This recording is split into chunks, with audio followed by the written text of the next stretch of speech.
Mr. President has just sought permission to borrow $29.6 billion. My immediate reaction to this is that it is very important that we as a nation, and more particularly we as elders in this nation called Nigeria, do not make our youths bear the burden that will put them in perpetual bondage. I have never been against taking foreign loans, but I have stated and continue to state that such loans should be spent exclusively on developing Nigeria and not on salaries or schemes that do not add anything to our infrastructure.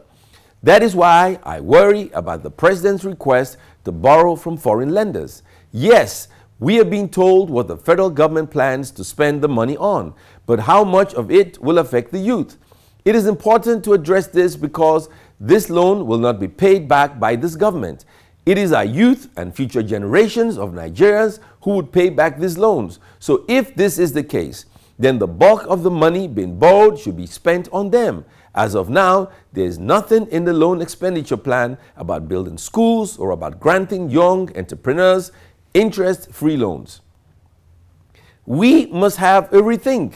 We must begin to think of our youth and ways to give them value and make them feel good about themselves by investing in their future. If we must borrow this $29 billion, then a large chunk should be spent on infrastructure that would affect the youths directly. Less than 20% of those who write JAM exams get admission because spaces are limited.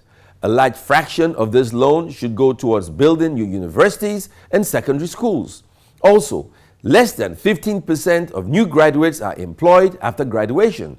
Some of the money should be used to revive and expand the Youth with Innovative in Nigeria initiative. You win, because that is the only job program that has ever worked in Nigeria.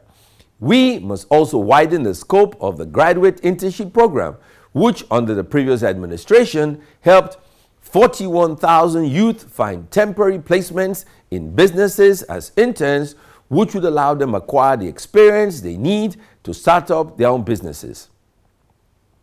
Anything short of this would be tantamount to turning the Nigerian youths from leaders of tomorrow into debtors of tomorrow. My name is Ben Murray Bruce, and I just want to make common sense.